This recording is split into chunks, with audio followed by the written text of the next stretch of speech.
حضرت نعمان بن بشیر رضی اللہ تعالیٰ عنہ سے روایت ہے کہ رسول اللہ صلی اللہ علیہ وسلم نے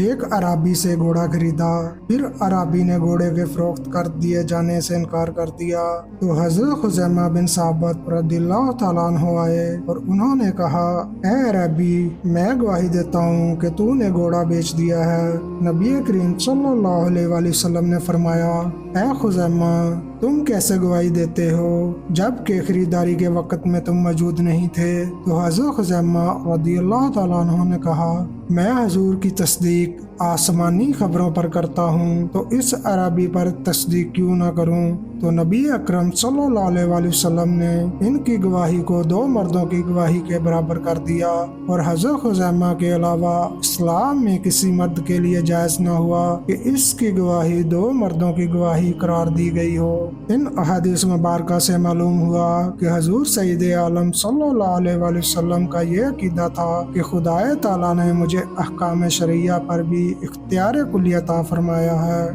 حضرت عیسیٰ علیہ السلام روح اللہ کا عقیدہ سورہ آل عمران میں ہے کہ آپ نے بنی اسرائیل سے فرمایا، میں تمہارے لیے مٹی سے پرندے کی سی صورت بناتا ہوں، پھر اس میں پھونک مارتا ہوں تو وہ فوراً پرندہ ہو جاتی ہے اللہ کے حکم سے، اور میں شفا دیتا ہوں مادرزاد اندھے اور سفید داغ والے کو، اور مردے کو زندہ کرتا ہوں اللہ کے حکم سے۔ اس آیت کریمہ سے واضح طور پر معلوم ہوا کہ حضرت عیسیٰ علیہ السلام کا عقیدہ تھا کہ مٹی کی چڑیا بنا کر اسے زندگی بخش دینے، مادرزاد اندھے اور کوڑی کو اچھا کر دینے اور مردہ کو زندہ کر دینے کا خدائے تعالیٰ نے مجھے اختیار دیا ہے۔ چنانچہ بنی اسرائیل کی درخواست پر آپ نے مٹی سے چمگادڑ کی صورت بنائی، پھر اس میں پھونک ماری تو وہ اڑنے لگی، اور کئی مردوں کو آپ نے زندہ فرمایا، اور بے شمار مادرزاد اندھے اور کوڑیوں کو آپ نے شفا بخشی۔